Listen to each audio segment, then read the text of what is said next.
ஏற்கனவே தமிழ் தேசிய எழுச்சி மாநாடு நடத்துவதாக அறிவித்திருந்தோம். பின்னர் அதனை தள்ளி வைப்பதாக அறிவித்தோம். தேதி பின்னர் அறிவிக்கப்படும் என்கிற அறிவிப்பையும் செய்திருந்தோம். அதே வேளையில் மே 17 முள்ளிவாய்க்கால் நினைவேந்தல் நாள். உலகம் முழுவதும் உலகத் தமிழர்கள் 17 மற்றும் 18 ஆகிய 2 நாட்களில் அந்த துயரத்தை நினைவு கூர்ந்து வருகின்றனர். விடுதலை சிறுத்தைகள் கட்சி மே 18 அன்று சர்வதேச இனப்படுகொலை நாள் என அறிவித்தோம். ஆண்டுதோறும் அதனை நினைவு கூர்ந்து வருகிறோம். அந்த வகையில் இந்த ஆண்டும் சர்வதேச இனக்கொலை நாள் நிகழ்வை மே 17 தலைமையகத்தில் நடத்த திட்டமிட்டிருக்கிறோம். தமிழ் தேசிய எழுச்சி மாநாட்டுக்கான ஒரு முன்னேற்பாட்டு கூட்டமாகவும் இந்த நிகழ்வை நாங்கள் ஒருங்கிணைக்கிறோம். ஜூலை 15 ஜூன் 14 விடுதலை சிறுத்தைகள் கட்சி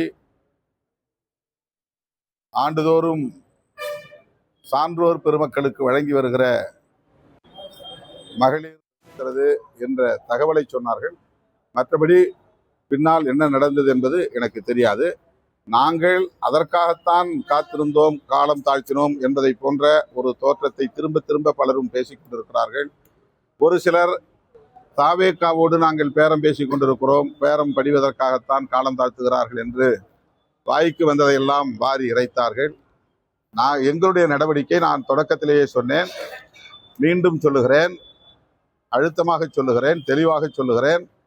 இடதுசாரி கட்சிகள் எடுக்கிற முடிவை ஒட்டி எங்கள் கட்சியின் உயர்நிலை குழுவில் நாங்கள் விவாதித்து அதை ஒட்டிய முடிவை எடுப்போம் என்று சொல்லியிருந்தேன். அதிலே எந்த தடுமாற்றமும் எங்களுக்கு இல்லை. இடதுசாரி கட்சிகள் 8ஆம் தேதி காலையில் செயற்குழு, மாலையில் மாநில குழு, இந்த 2 குழுக்களிலும் எடுத்த முடிவை நாங்கள் அன்றைக்கு மாலை அறிவிப்போம் என்று எங்களுக்கு சொல்லியிருந்தார்கள்.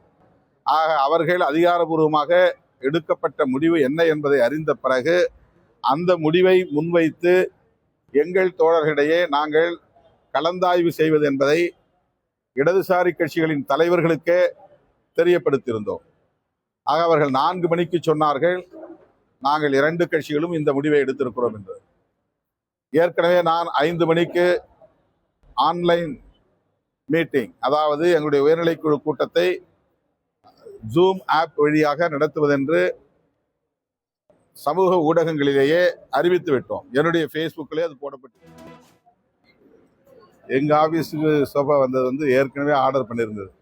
நீங்க கேமரா உள்ள வந்துட்டீங்க அந்த நேரத்துல, அதனால அது 2 கோஇன்சிடென்ஸ் ஆச்சு.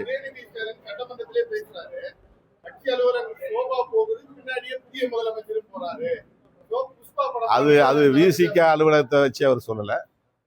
அவர் அதிமுகவில் உருவாகி இருக்கிற ஒரு அணி, அந்த அணி தலைவர்களை அல்லது அந்த சட்டமன்ற உறுப்பினர்களை சந்திக்க போன போது நிகழ்ந்த ஒரு நிகழ்வை சுட்டிக்காட்டியிருக்கிறார் என்று கருதுகிறேன். நம்ம இங்க வரவே இல்லை. நம்ம முதலமைச்சராகும் வாய்ப்பு தமிழக அரசியல் உருவாச்சு. ஆனால் எடப்பாடி பழனிசாமி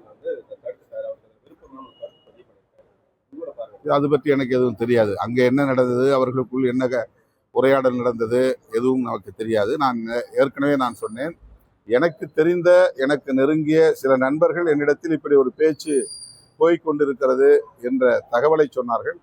மற்றபடி பின்னால் என்ன நடந்தது என்பது எனக்கு தெரியாது. நாங்கள் அதற்காகத்தான் காத்திருந்தோம், காலம் தாழ்த்தினோம் என்பதை போன்ற ஒரு தோற்றத்தை திரும்ப திரும்ப பலரும் பேசிக் கொண்டிருக்கிறார்கள். ஒரு சிலர் தாவேக்காவோடு நாங்கள் பேரம் பேசிக் கொண்டிருக்கிறோம், பேரம் படிவதற்காகத்தான் காலம் தாழ்த்துகிறார்கள் என்று வாய்க்கு வந்ததையெல்லாம் வாரி இறைத்தார்கள்.